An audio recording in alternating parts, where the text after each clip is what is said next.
So good evening, ladies and gentlemen. We're very happy to have you with us tonight in our third PsyMood session.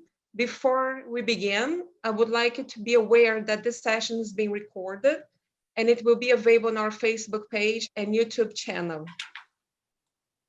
In case you feel more comfortable, you can turn off your camera. Please keep your microphone off in order not to disturb the speakers. If you want to comment or ask any questions, please use our chat. In the end of the event, we will have a question and answer session in which the microphones will be on and anyone can participate. So I will give the floor now to our CEO, Fred Newman.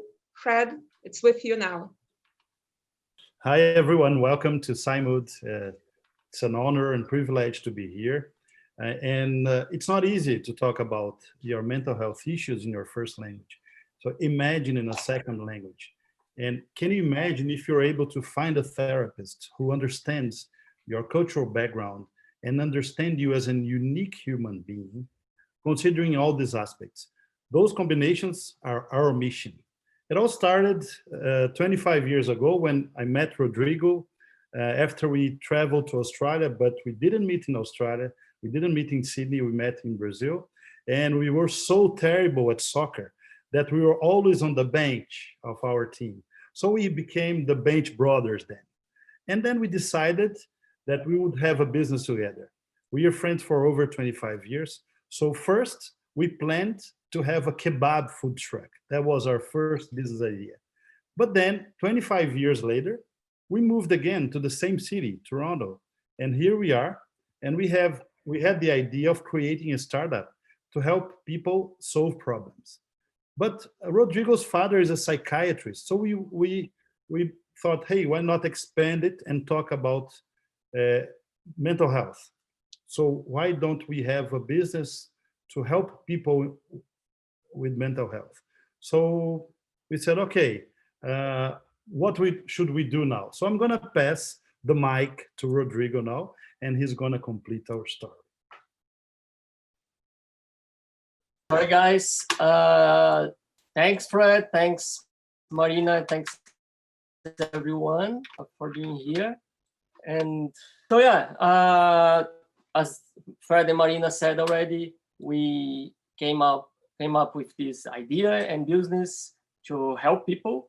And what I can say very briefly is that I was born and raised in a family that value therapy because my dad is a psychiatrist. And as I was a teenager, I went to therapy and it's helped me a lot. And so I tried to keep therapy in my life every time I had a problem or I could feel happier. So this is something that really helped me. And when I came I decided to immigrate to Canada with my wife, even though she's Canadian and we had a family here.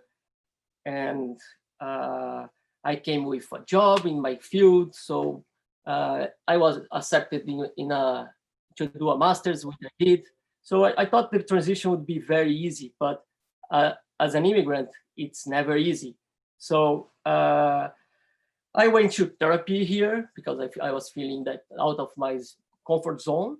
And I was lucky to find a therapist could speak my language and from the same country as me. So this could help me a lot and increase the potential for the therapy and our connection. So when me and friend were talking about how to launch a business to help lots of people, we felt that this could help any immigrant from anywhere in the world. So we came with this assumption for our business, which is if it's not easy to talk about mental health in your first language, imagine your second or third. So here we are after 1 year preparing for that.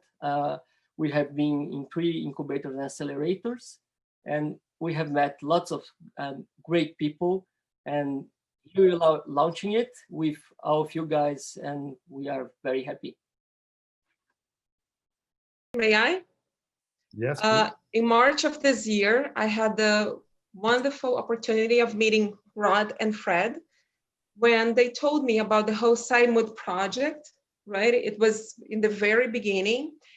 And they were very excited about PsyMood, the platform, especially because they themselves, as immigrants, they had issues, which we all have when we come here. I'm an immigrant myself. And they felt this need of having a chance to have, to find a therapist who spoke the same language, who had the same background. And as a therapist and as a person who has traveled around the world myself, I totally fell in love because I know about these issues. I know how important it is. So that's how I landed in PsyMood with these two wonderful people. And that's why it's a great honor for me to host the PsyMood session tonight, in which we'll be talking about cultural perspectives on mental health. And we will be discussing the role of culture, gender, language, and ethnic background when seeking mental health. In order to do so, we have the pleasure to have with us Nadia Perendo, Dear Farhan, and Mike Stroh. They're wonderful therapists. Welcome, Nadia, Dear, and Mike. We're very happy to have you tonight with us. And I would like to start by having you presenting yourselves and talking a little about you. Nadia? Yeah, sure. Hi, everybody. My name is Nadia Perendo. I'm from Brazil. I'm a therapist with over 10 years of experience seeing adults, families, children, and teenagers. I'm also an immigrant. I'm here in Canada for about 5 years. And I have been working for the past 3 years, seeing clients from all over. And it's my pleasure to be here and make this talk and discuss this so important subject to be able to help everybody. We're very happy to have you with us, Nadia. Thank you. Hey there. Hey, dear. Could you please talk about yourself? Hi everyone. My name is Nadia Farhan. I'm a registered occupational therapist in the province of Ontario. Just a little bit of background. So I did my undergrad at Ryerson University in the field of early childhood studies, specifically on emphasis of disability studies. Worked with lots of families and children from various different cultural backgrounds. And then after that, I went and I did my master's at Queen's University in occupational therapy, where we really look at the person, not just from their physical aspects, but from their mental aspects as well. And a lot of times, your cultural background is missed in therapies like this. So this is a very important conversation for us to have. Very excited to be here. You can always just discuss, ask questions, and learn from each other. Thank you for having me. Thank you so much, hey dear. Mike, your turn. Hi, everybody. My name's Mike Stroh. I'm a registered psychotherapist in the qualifying category. And I came to this work, I guess, primarily from my own personal suffering and family catastrophes with mental health, illness, addiction, and etc. And I guess as I continued my own healing journey, life kept presenting me opportunities to give back. And here I am, almost 10 years later. So I guess one thing that I find fascinating about this conversation in particular tonight is, I'm a type of person that's just interested in everything. So that's a blessing and a curse in some ways. But I'm passionate about how we can serve humanity, I guess you could say. And so I see PsyMood as the beautiful platform to do that. And so I'm just blessed to be here, and hopefully I can provide people some, helpful things to think about and perhaps to do. So thanks. Thank you, Mike. So Mike, as you were saying, PsyMood is a platform, right? A wonderful platform that's there to offer multiple combinations between approaches, cultural background, and language in order for people to find the match that will best fit them in order to take care of their mental health, right? So I would like to know from you three, As therapists, what attracted you to be part of our PsyMood platform? Anyone can start. Could be Mike, hey dear, Nadia. Who would like to share this feeling? I can go. Okay. Okay, yeah, go, Mike. please, Nadia. So for me, PsyMood, when Rodrigo and Fred came to me with sharing the idea, for me made so much sense because I know how hard it is for people to be able to express themselves in a different language. And we know that not everybody that immigrates here to Canada already knows the language. So not everybody is fluent in English, which makes it harder for them when they need help. They don't know where to ask or how to get the help, right?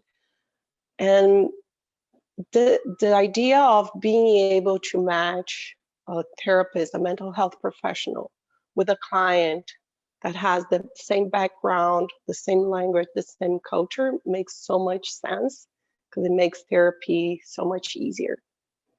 Not only for those that cannot speak another language, but also because when we're thinking about expressing ourselves, expressing our emotions, it's much easier to express that on our first language, our natural language, right?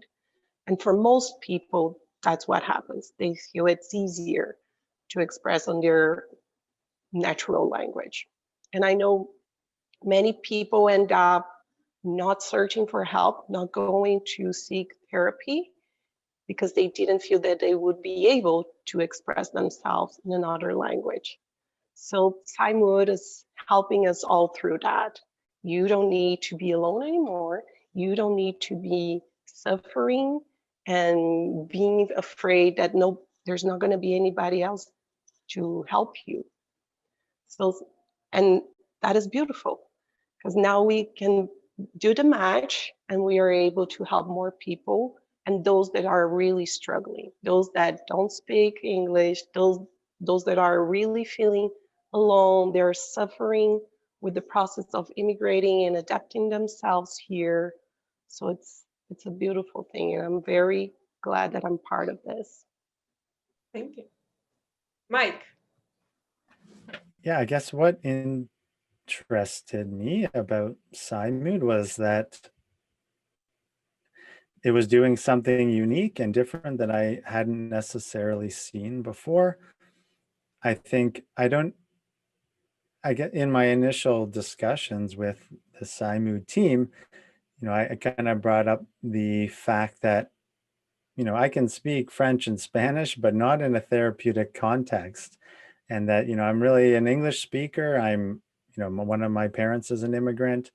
And so I may not fit into that particular mode of, I guess, what PsyMood is trying to do in terms of the language. And at the same time, people, kind of no matter who you are, where you come from, we all have a longing for wholeness or peace or some sense of serenity and contentment. And I've always been, geography was always my most favorite subject, and I've traveled over half the world. And so I'm just deeply interested in things. And I thought PsyMood was a wonderful place for me to continue learning about things that I don't know about and just serving people in whatever way I can. So I think that's sort of a unique, or my own unique perspective, maybe, or maybe not. And what Nadia said about, yeah, it can be really difficult to express yourself in a language you're not familiar with. And so I just want to kind of, I don't know, add to that notion that like, it's really any way that we can help people express themselves and seek whatever it is they're seeking is a wonderful thing. And I think PsyMood's doing a great job of trying to meet that need. I think just echoing on what Nadia and Mike said, for example, I can speak Arabic, but I think I express myself the best in English. But my cultural background. So I'm Middle Eastern, and my parents immigrated to Canada 17 years ago. So I've been here in Canada for ever since I was young, but I'm still very attached to the culture and the way that our family's been brought up and the way that things work around the house. So being able to have a therapist that even just understands the way that, for example, it works in the Middle East, that's still important. Just being able to not even have to have to explain half of your life basically to the therapist because they understand. So sometimes it's the cultural perspective and the language perspective, and sometimes it's both, sometimes it's one or the other, but really does make a difference. Okay, I think the three of you mentioned very important aspect, which is language, right? Language can be a big barrier for a lot of people, but also the cultural background. I think it's another important aspect, right, for everybody.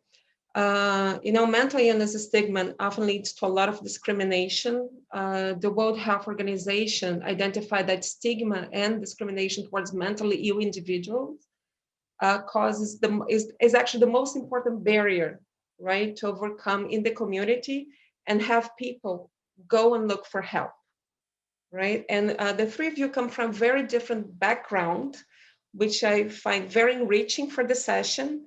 Dear has a cultural background from the Middle East, Nadia from the South, Brazil, Mike more from the Northwestern culture.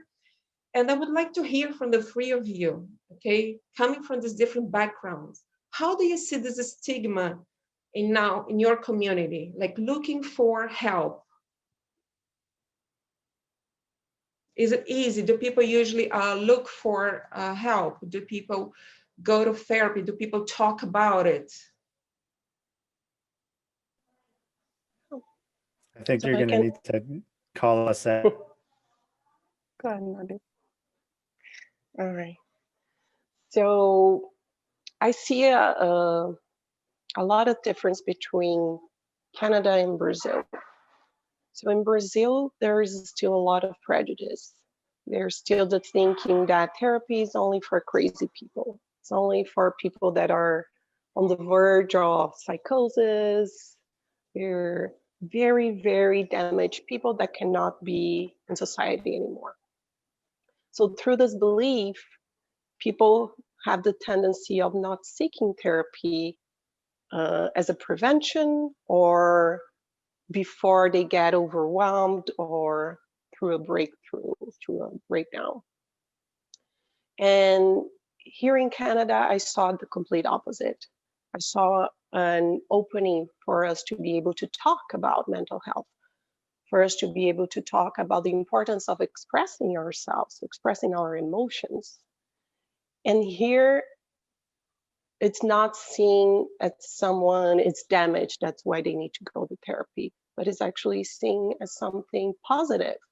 That if you want to get to know yourself better, you want to take care of your mental health, you just go to therapy, and that is perfectly fine. So you find therapy at schools, at university, and even when you're working, there is an open door for you. If you need to take a mental health I forgot the word, a mental health leave, then you're open to do that, and there's no problem. There's more of the tendency of respecting that you need that space to take care of yourself, and is allowing the person to do so. So it's a complete different perspective of what is therapy, what is mental health, and the importance of it. And for me, it makes much more sense to how things are dealt here in Canada than how it was in Brazil.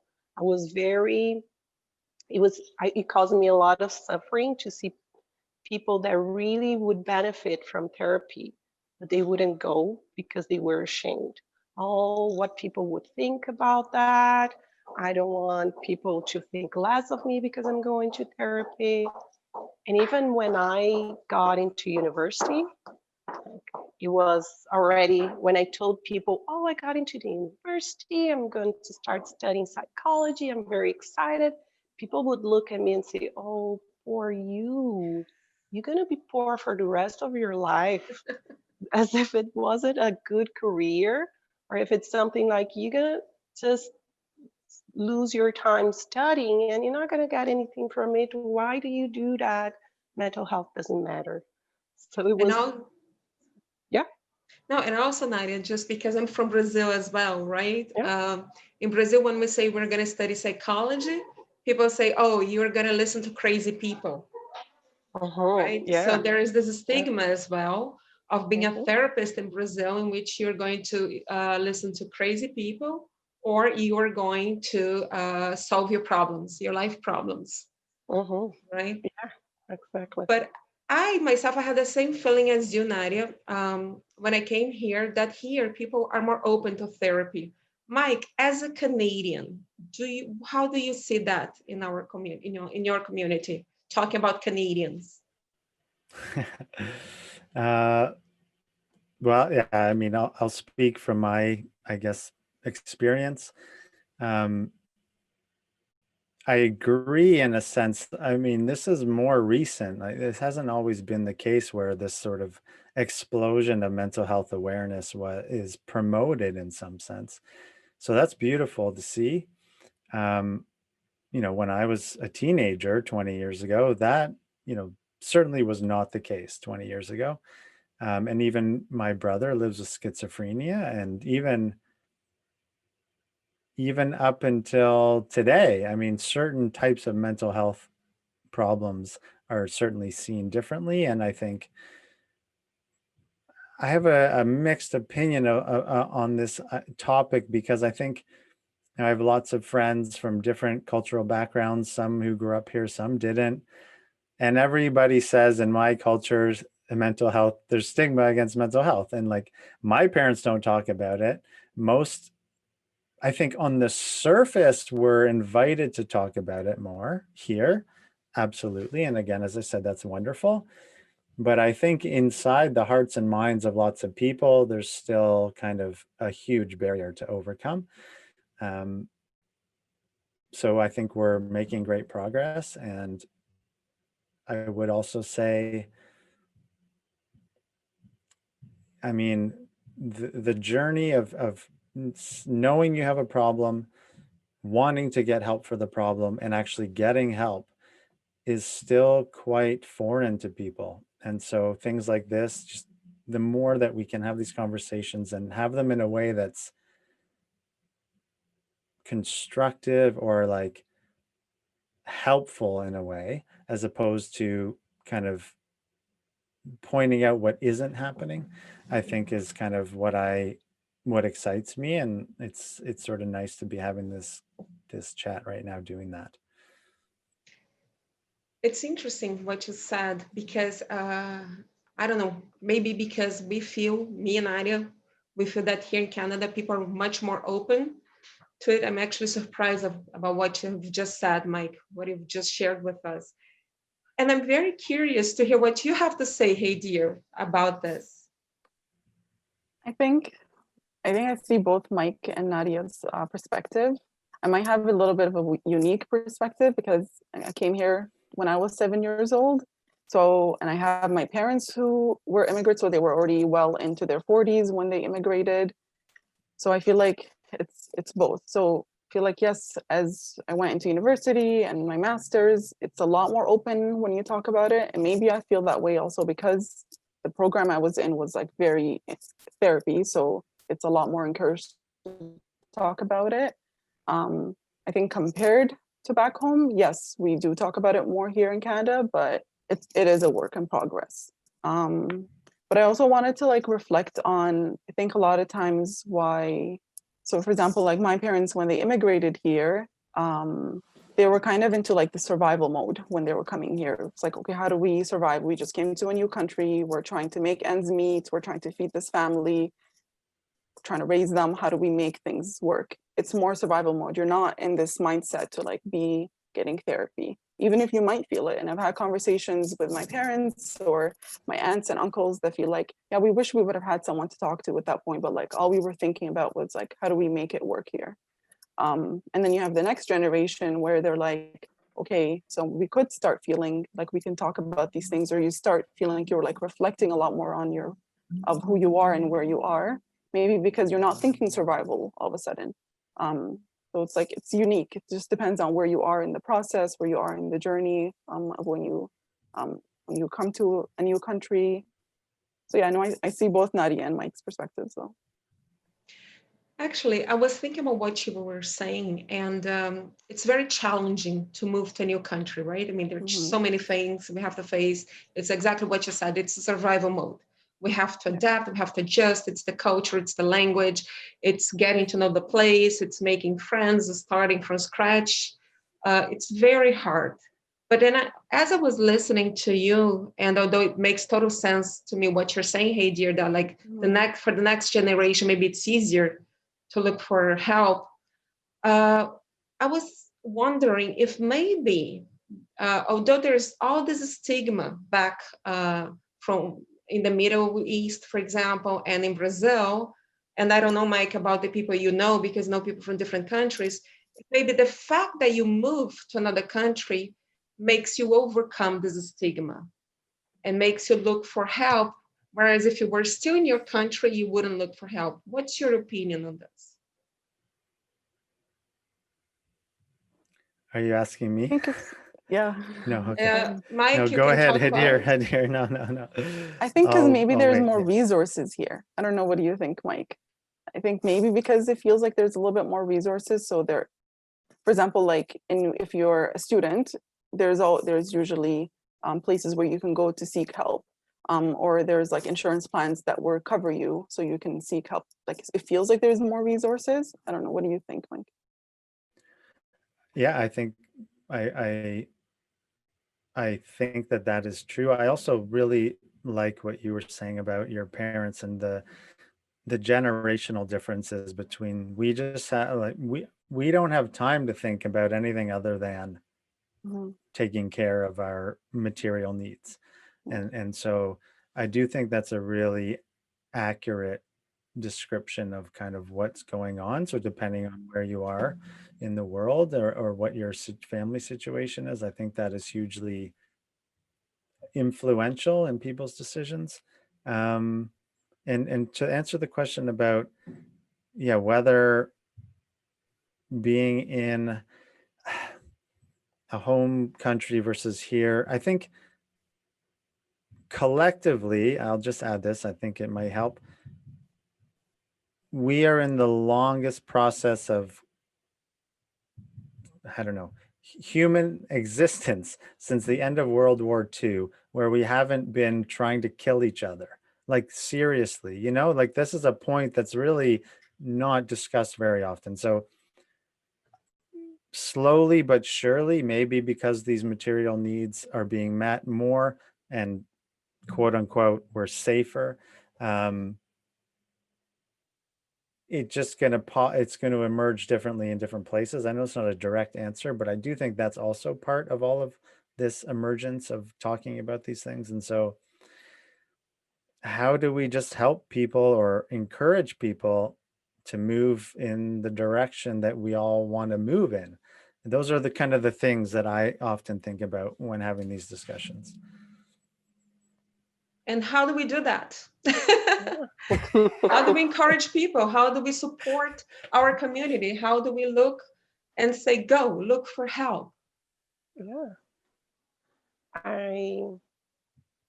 Well, for that, it's just, in my opinion, it's just being able to talk with people, like honestly.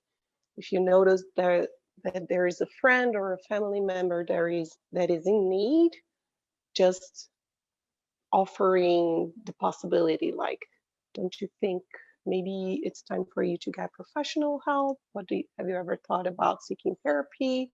Just offering people, because sometimes people don't realize that they might be needing professional help. So if by starting talking, we are showing that we're there for them. Like, if you want to do therapy, just go for it. Like, I'm going to be here by your side. If that's what you need, just go for it, right? But I just wanted to talk something about what Mike was saying, that I agree with him, that depends on the environment that you're living. It makes a difference if you're going to seek more help or not.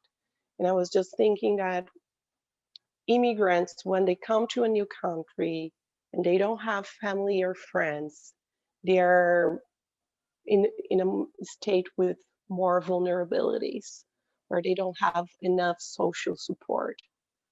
So in my belief, when we don't have family, friends, and we don't know what the country has to offer us, so we have very little support for ourselves, it makes it easier for us to seek professional help, right? Because I'm seeing myself as I'm all alone in this new country. I have nobody.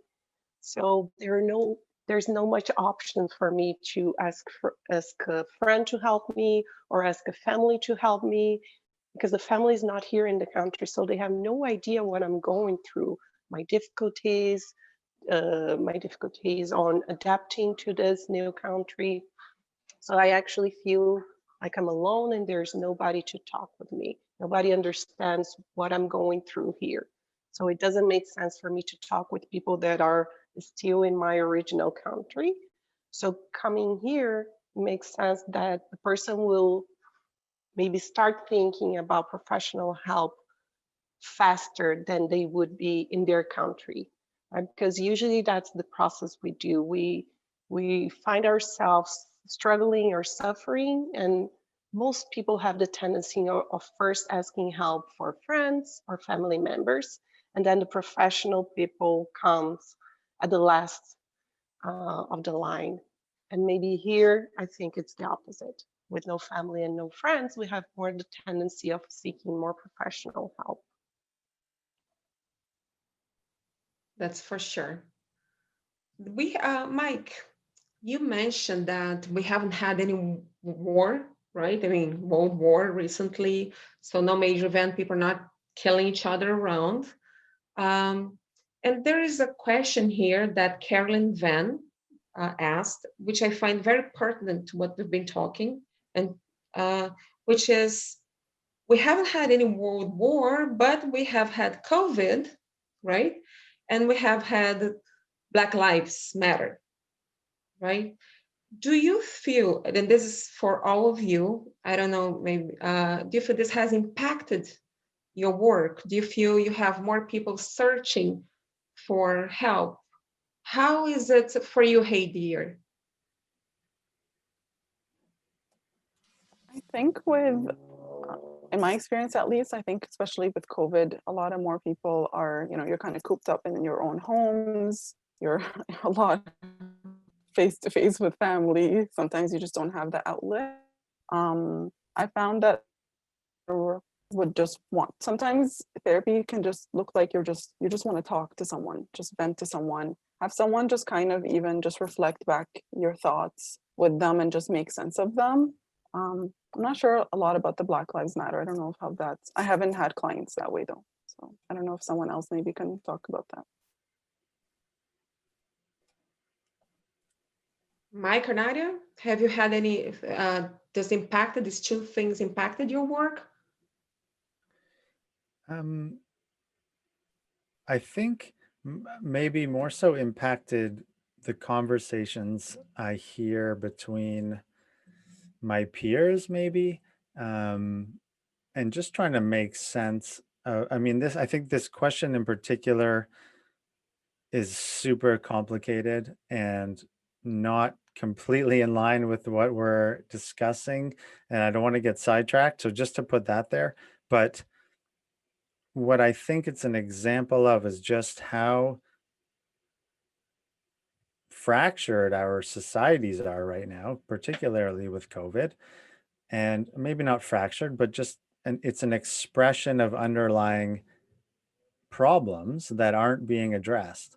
And so if you relate that to an individual, it's very similar, right? So if I have problems that are not being addressed, it tends to influence my behavior and the things that I do and the things that I think. And so there's just this balance between our collective healing and our individual healing. And so I think that what we're seeing is some sort of expression of that. And then just in terms of, I was looking in the chat and Caroline asked a follow up to that in terms of the intergenerational trauma type of that conversation, I think is also important. And I don't know, I think it plays out so differently. So it's very difficult to paint a brush of a group of people because the people within those groups are so different from each other that it gets hard. So I try to steer away from that as well. Like most of my family is Jewish. And so there's a lot of Jewish trauma from the Holocaust and like that kind of stuff. And so I'm not sure how that impacts people, but I think it does in some way. And so this initially started with how do we encourage people to seek help and to like acknowledge that they're suffering and do something about that. And I think having these conversations in a way that is, again, in the service of an outcome that we all want. And I think that's like what we're doing here in some sense. You know, Mike, as you were saying, what I think, and this is my personal opinion, also as a therapist, I think the background, our background, so you were talking about being Jewish, right? We were talking about culture, we're talking about backgrounds. That's why I brought up this Black Lives Matter, because it certainly impacts people who suffer lots of problems like that. All of these things, they're different. We feel them in a different way, for sure, right? So I'm not Jewish, so I can feel, I can relate to, but it's not the same for me as it is for you, for sure, right? Same things with other issues, like maybe being a woman, you understand as a man, right? You might understand the picture, but only Nadia, I, and Hey Dear, we can feel like the suffering that sometimes is caused by being a woman, right? We can even start talk about hormonal suffering. So what I was thinking here is that, you know, different groups, different backgrounds, they come with different problems. Like problems, let's say, I don't like the word problem, right? But different issues that might bother them in their everyday life. And as therapists, because I'm also a therapist, I was a therapist in Brazil, I don't practice here, right? But I was a therapist in Brazil. What do the three of you, okay, and maybe Nadia, you can start talking about this, so we direct more who's going to start. What do the three of you think is necessary in order to be able to relate to the client? Because we know that it's very important, right, to build a rapport when we are in a session. And to build a rapport is very important also that we understand the background from where this person comes from.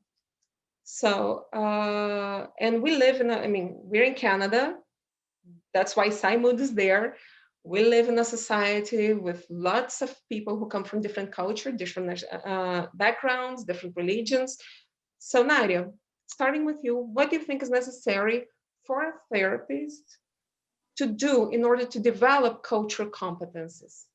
Yeah, I think in my opinion, the most important quality that a therapist needs to have is having empathy, right? We need to be empathic and we need to feel the empathy. We need to try at least to put ourselves in the client's shoes, to try to understand where they're coming from, or what kind of beliefs they have, what kind of experience they have had. And for that, we need to keep always being very empathic towards them, and not just feeling or trying to feel what they are feeling, but also trying to connect with them by giving a feedback, maybe asking them, are you telling me that this, and this, am I understanding you correctly? Because when we're talking about a multicultural population, we need to be more alert. We need to be more sensitive towards everything that we are hearing from clients, because maybe we're not going to understand them because they have a different culture or a different religion, a different background. So we need to keep asking more questions to really check if we are on the same page, if we are understanding what they're telling us. So always checking with the client, am I getting you wrong? Am I getting you right? Is this what you're trying to tell me? And making a lot of questions, because we can make a lot of assumptions. Oh yeah, that's right. That's what you're talking about. No, we need to ask more. I cannot make an assumption if I know that the client comes from a different background, different religion, because it's going to be different. So always questioning your clients. Tell me, what is this idea come from? Is there a cultural background for this? Or is this a personal thing? We need to be more alert on those things. And if the therapist is not asking you that questions, you as a client needs to be alert and needs to be conscious about this. Like, oh, I need to tell my therapist. I just realized that my therapist doesn't come from the same background, doesn't come from the same culture. So I need to be more alert and I need to tell him exactly how things are done in my country for him to understand me better. Right? It needs to be a two-way road where not only the therapist is going to be more sensitive and ask more questions, but the client also needs to be more open to be able to share and explain his cultural or beliefs. Mhm. Hey there, how do you feel about this? Echoing what Nadia said, I think as long as the therapist is open, curious to learning about where the client comes from, and sometimes, just like Nadia said, sometimes it's a personal thing, sometimes it's actually a cultural thing, sometimes it's deeper. Like it's so multi-leveled and layered. I was gonna say something. I just like slipped my mind. Yeah. Also, when the therapist, I think allowing the client to choose what the end goal of therapy looks like, I think that makes a huge difference, because as a therapist, we can have that one conversation, and in my mind, I can be like, well, this makes sense. This should be the end goal of what this specific issue is, or whatever that we're coming to talk about. But just allowing the client to actually dictate what that end goal looks like. And I think that allows always the client to just be in charge of what therapy looks like. And I think that's just shifting this mindset that the client is like, they're the best person that knows exactly what's happening with them. They're in control, and you just have to use the therapist as the person to kind of reflect back on. But just always remembering that you have control over what the journey looks like for you. I think that's always important. But yeah, as long as just the therapist is just open, curious, and just allowing just the client to just know what that goal exactly looks like for them. Mike, would you like to add anything to that? Yeah, those were wonderful answers.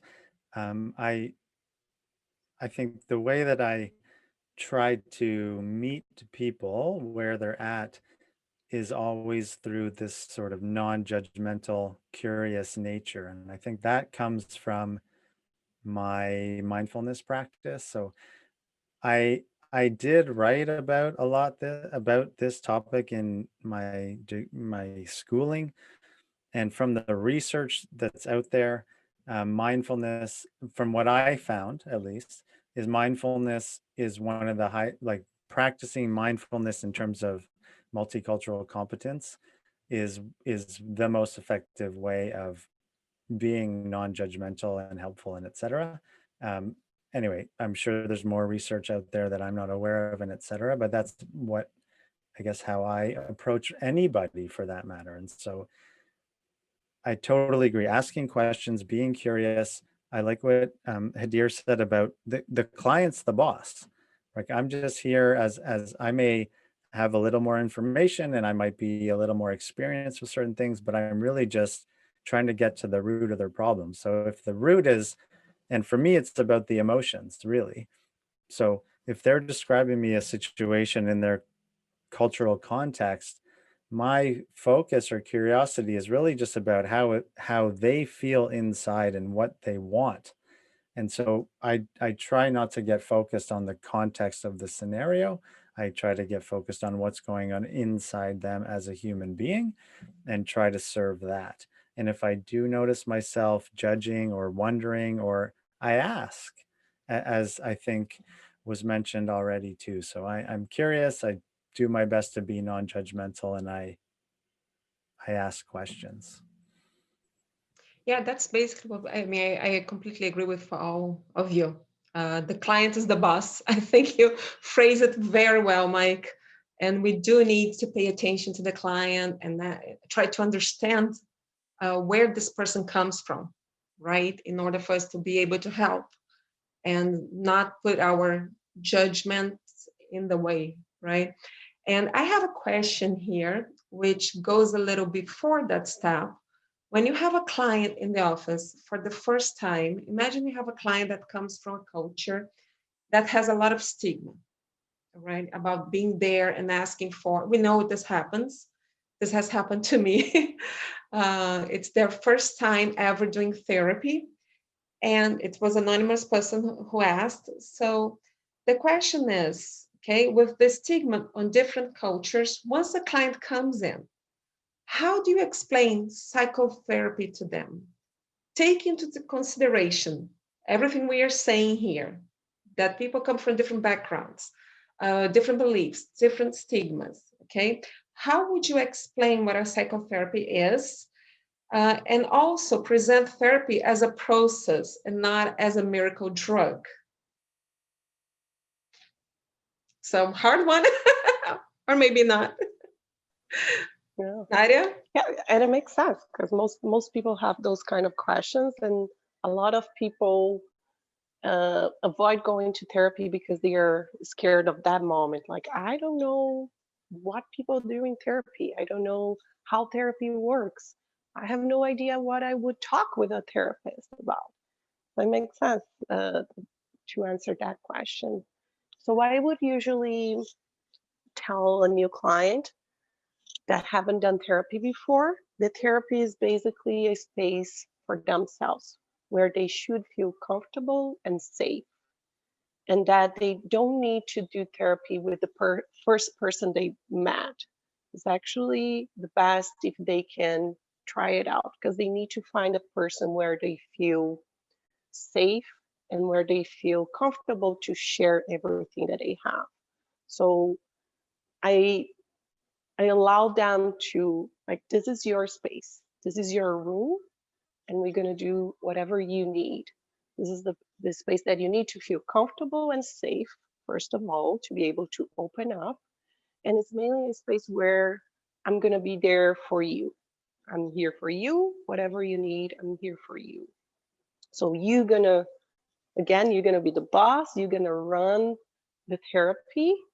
So wherever you need to go, I'm going to go there for you. And basically, we start talking about what is bothering you mostly right now. And you just start sharing whatever is it that is working. And I'm going to go and make some questions because I want to get to know you. I want to get to know how you think, how you see the world. So I'm going to be there asking you some questions. And I'm going to be just not a skill, but I'm going to be just something that you use to get to know yourself better. I'm not going to bring you answers. I'm not going to tell you what to do. I'm just here to support you in this path to get to know yourself better.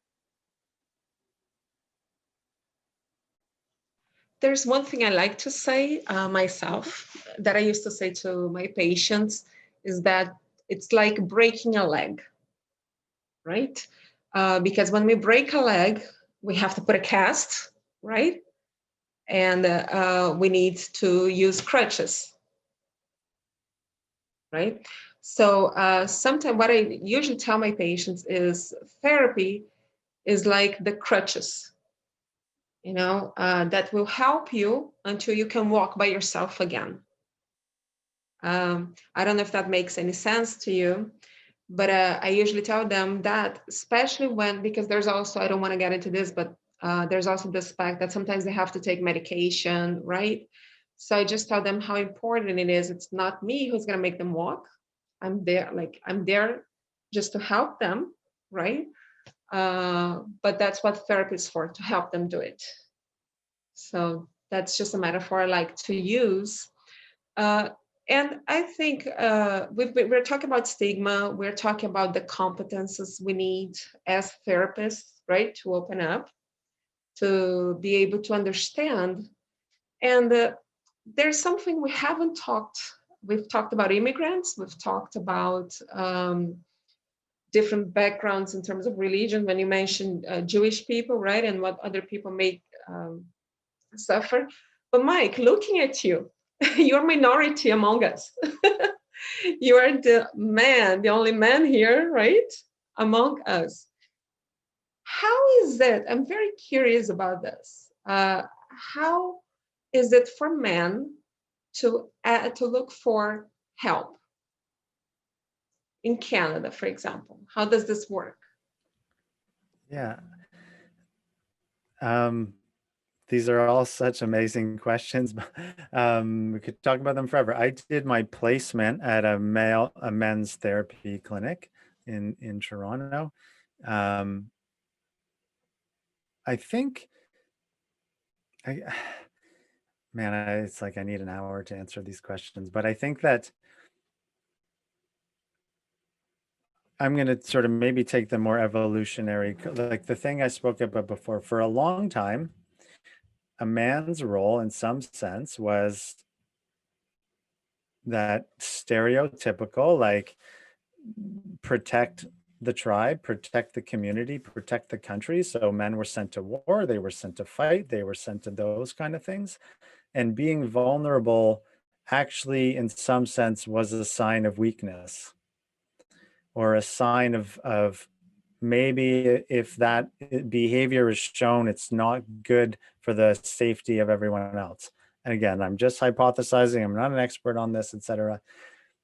So there's that piece. And now being vulnerable in some sense is an act of courage, is an act of bravery, is an act of something like that. And so I don't think collectively we've shifted there yet. And so people are, some of it's conditioning, some of it's just, we're just not there yet collectively. And that's okay. And I think what I have heard is that because the male to female ratio of therapists is quite unbalanced, you could say. Sometimes men want a male therapist. And another hypothesis I've heard floating around is that like before COVID, therapy offices or places where therapy is delivered are not as open to perhaps the type of man who is hiding from getting help.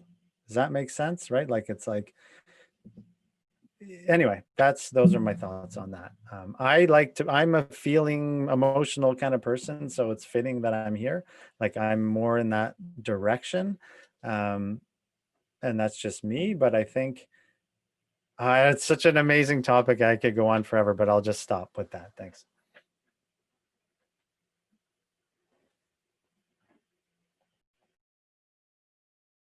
You're on mute. Mute. Sorry, thank you. Mike, I know you have to leave. So I would like to thank you so much for being here with us. We're going to continue with Nadia and Heider, but it was a great pleasure meeting you. And thank you for enriching our conversation, bringing your perspective. I think everybody enjoyed a lot. Thanks a lot, Yeah, Mike. thank you. I wish I could stay too. But yeah, I gotta Thank you go. for being here. Okay. Nice talking to you. Thanks, Mike. Bye. So Nadia and Heider, I think Mike brought up something very important. I mean, when he was saying that some men want male therapists, right? And this is what PsyMood is about, actually. It's about giving the opportunity for people to have access to a match of combinations of, like, maybe a woman who comes from the same country, who speaks the same language, or who has the same religion as I do, right? So that's what I think it's really fascinating about PsyMood. And how do you see this as a something, as a product, as something that's being, it's not, I don't like calling it, but how do you see the service? How do you see this opportunity? I think that's the best word, okay? Of being able to have access to multiple combinations between approaches, cultural background, and language. How effective do you think it is in the therapy? Hey, dear, would you like to share? Sure. So I think, yeah, I think just like what we said before, having someone who understands that portion of your life. Of course, there's like things that go on a day-to-day life or the way that we grew up and everything, but just having someone who just understands that portion, you know, the language barrier, or sorry, not language, like the language, the culture, our upbringings, all these things, right? I think therapy, for example, in a Western perspective is usually very individualistic. But then, for example, having someone like, there's a lot of my clients that I work with, they're older adults, they're born and raised in Canada. Therapy for them is, I need to be like independent, I need to be able to do this. And that's because the Western perspective really enforces that.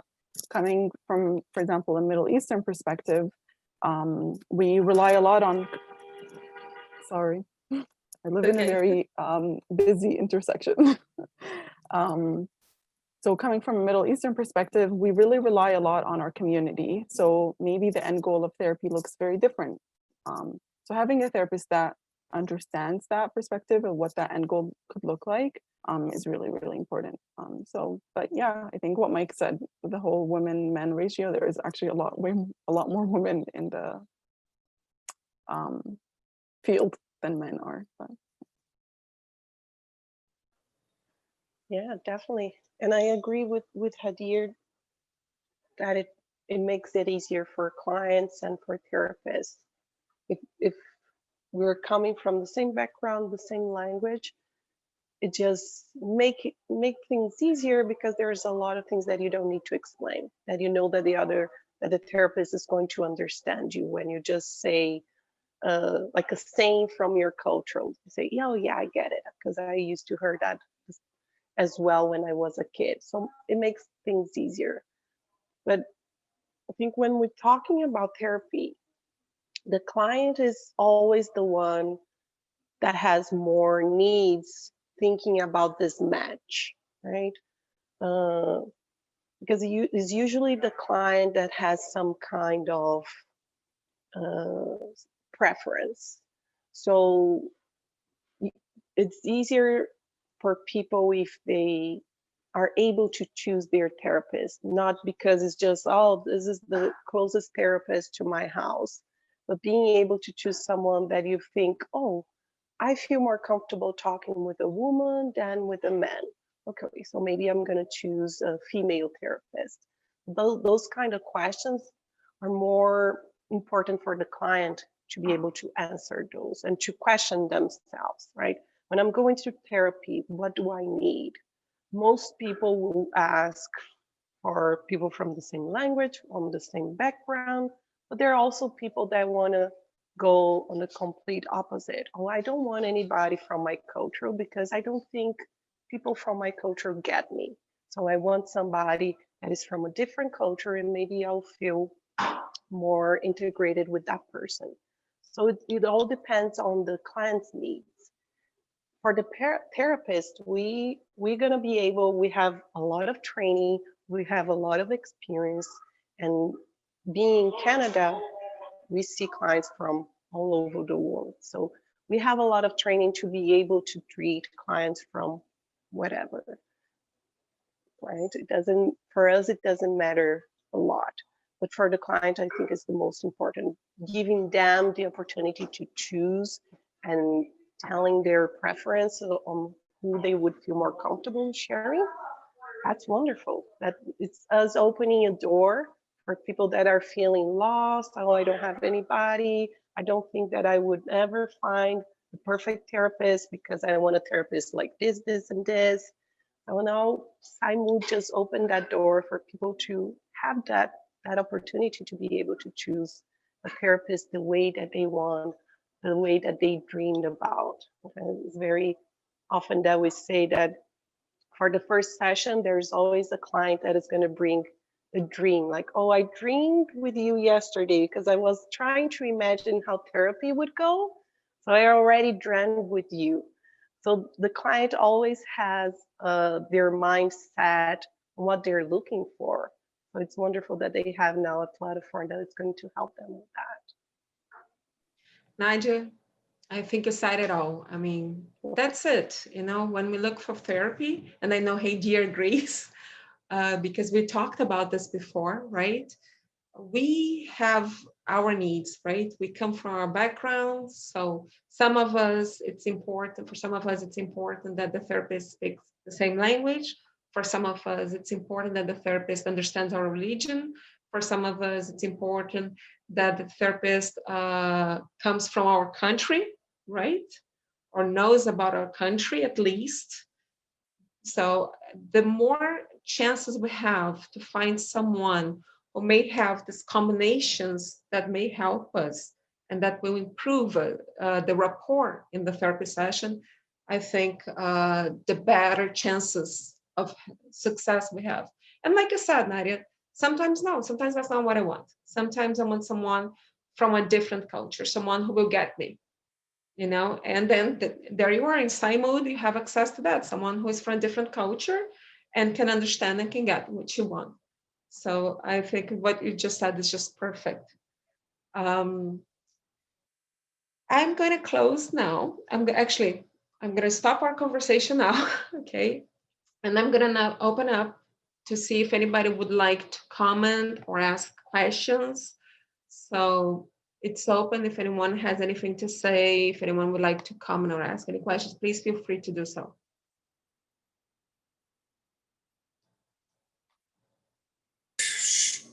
Yes, earlier you talked about, we discussed, I believe it was Black Lives Matter and the COVID. And I think right now it's a standstill because Black Lives Matter, as well as all lives matter because of COVID and the living situation that we're in here. And we have to be careful so much with everyone wearing masks and no touch. And so I think we have to concentrate more on our clients when we're doing good clinical work, because although we want to make sure we're safe, we want to make sure that they are safe as well. So right now, I think with the world that we're in and the way things are going, it's tougher on us being a good clinician than on them, because we want to do work at the best interest of our clients. That's all. Thank you. I completely agree with you. It's very important for us to be aware and to really have this eye on our patients nowadays, right? And take good care of them. Thank you so much for your remark. Anybody else? Yeah, I could go if that's all right. Yes, please. Yeah, the conversations today were really important, and I think that everybody who was presenting was bringing up some really brilliant ideas and notions, especially the part about how it's so important to let the client lead the interview. And when Nadia said that, you know, the similarity aspect is to serve the client, not the therapist, I thought that really gelled in the spirit of the platform. And yeah, I feel that there are the times that we're living in, it's so important to get an idea of how safe the person is and whether there's a risk of suicide. So there's so many different things that we are also looking to do in this role. And it is coming from a place to really trying to understand what this person is living through. And it's difficult because being empathetic can also go wrong. I think sometimes people just get stuck in the phase where they're picturing the other person's problems as if it were happening to them, but it's more than that. You have to expand and knowing the history about, let's, for example, the Holocaust, and knowing about Black Lives Matters. These are what's showing you what people are. And there is a challenge in also using Western modalities for people who are coming from all over the world. And there's so many different ways to get help, define depression. And all of these things come through the lens of culture. So being in this role, I feel is also a very big learning opportunity for me to break down my barriers. And so yeah, that was a spiel there, but I'm glad to be here and so grateful to have heard from all of you. Thank you. Thank you, Mustafa. Thank you so much. Grace Nobleza wrote here, and this is maybe hey dear, and then Nadia can answer that. She's very curious about how you as therapists handle discrimination that's directed at you.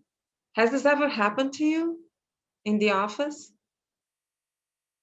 I can go. So I had one of my placements, it was actually at a hospital.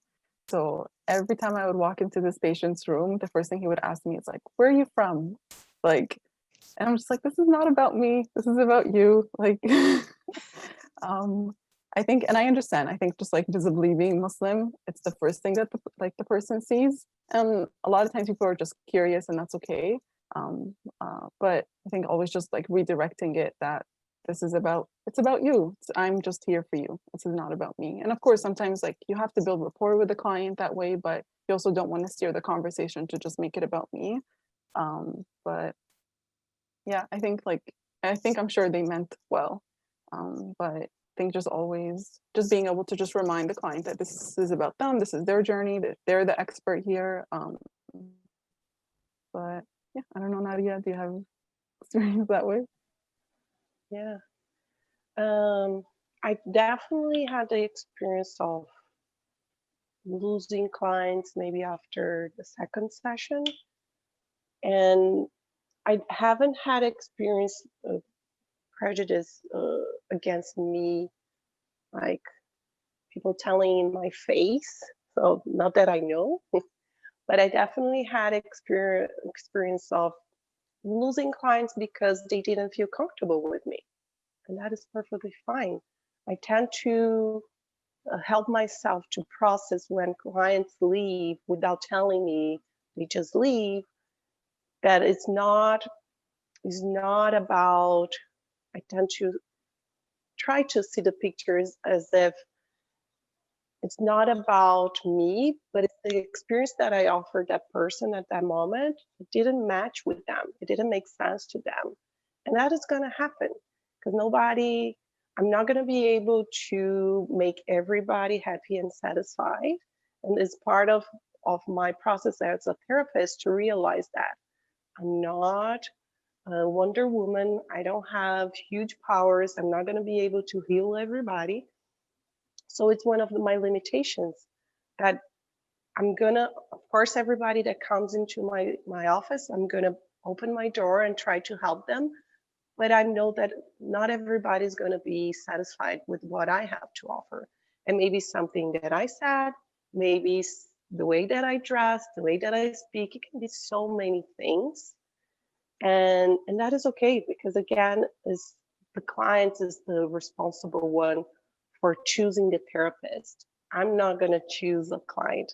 The client is going to choose me. So I always need to leave an open space for them to be able to try it out, come get to know me. If you feel comfortable, great, we can continue. And if it doesn't make sense to you, the way that I think, the way that I'm expressing my thoughts and my ideas, awesome, respect that, say bye, thank you very much, I'm going to find somebody else. That is also part of the client being able to express whatever they want, their needs. So it's a part of the process of therapy. So it's a good thing if the client is able to say, hey, I just realized that this is not working. And this is something that all clients must be okay to do, to express themselves, even with a therapist. Like, oh, I don't feel comfortable talking with you, or it's not making sense what you're telling me. So let's talk about this and try to fix it. And if there's no way to fix it, it's just something that we cannot fix, then it's okay for you to go and try somebody else. Nadia, I think it's a two-way road, actually. You know, the same way some patients might not feel comfortable with us, and we also have to take into consideration that we might not feel comfortable with a patient as well. We might feel we cannot, we cannot really help that person, because that happens. Yes, Right? definitely. Sometimes you don't have, it's not because you are a psychologist that you're ready to take anybody, right? And it's much more ethical from your part to say also, listen, unfortunately, I cannot attend you, I'm not going to help you, but then refer him or her to another person, to another professional who might help him or her better. I don't know if you agree with that. Definitely, I just want Marina. to, I was going to add something. Please. I think also clients have to remember you're allowed to do the research and see the background of what this therapist has to offer. Every therapist has different specific things that they focus on with the way that they do therapy. Some people dig deep into, for example, like they look at, how was your childhood, things like that, and then how like more inner child stuff. Some people look at more of like on the surface. Some people look, everybody's so different. So I think like you're allowed as a client to say, okay, like, what am I looking for?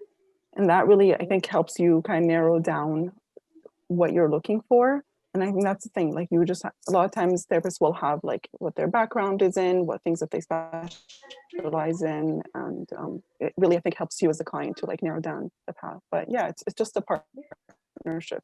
Sometimes even if like everything on paper looks great, but just talking with the person, it doesn't click, that's okay. You're allowed to change and you're allowed to find someone else. It's a partnership, but I'm sure you will find someone who you feel like you click with perfectly. Yeah. And not because I'm a fan of PsyMood, but I am a fan of PsyMood. That's another thing I find fantastic. And I have to say it. I have to share this, okay? In the past, when someone referred us to a therapist, we just went, right? Based on what the person said. And one thing I find great about PsyMood is that you have the videos on the platform of all of it. You have a picture, you have the videos, you can get to know the person before you actually connect to the person. So it's a platform that offers these different combinations of culture, language, and background, but it's also a platform in which when people look for help, it's there. So they can say, well, I know Nadia, she's a family therapist. I know Hader, she's an occupational therapist. I know Mike, he works with mindfulness. And then you can sort of like choose better, right? Because sometimes it can also be very frustrating when you go to a therapist and then you don't connect, and then you go to another, you don't connect. So I think this is also a great thing, a great feature that PsyMood offers.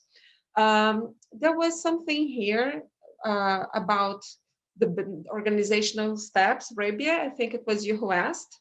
Unfortunately, I have to end this meeting, but my suggestion is, if you would like to know more, okay, you can connect with us. This is for everybody. It's an open invitation.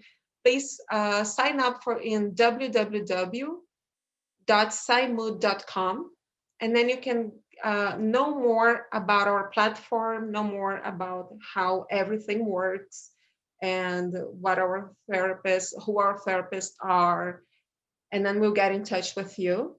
And if you want, trying very briefly to give you an answer regarding that.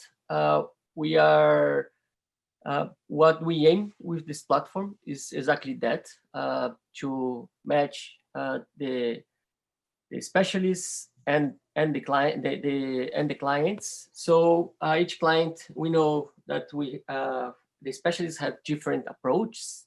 Each one of them are unique and can use different methods of psychotherapy, and among other things, right? So they can use a Lacan method, or they can be more is inspired by Freud or Jung, or like there are so many components. And also we are combining all these different backgrounds for people, and also from the specialists. And our algorithms also take into account the multiple languages. So of that, to say that for each client there's going to be a perfect match. And what we are aiming with this platform and with all these algorithms and with this video that we include in the platform, so that each user can see a little bit of the specialist before scheduling a session. So all of that is exactly for this, and we will implement even more along the time, but it is already what we are doing. And Marina and Rod and Hadir and everyone, Nadia and Mike, I would like to thank you everyone for coming here and answering to Cynthia. Yes, the practitioner has to be registered to be part of PsyMood. And we have received an amazing number of applications in the last 2 months, over 600 applications. We are very happy, and we see that there's a big challenge as well, that we look forward to help everyone and spread our mission of helping on mental health based on cultural background and on language.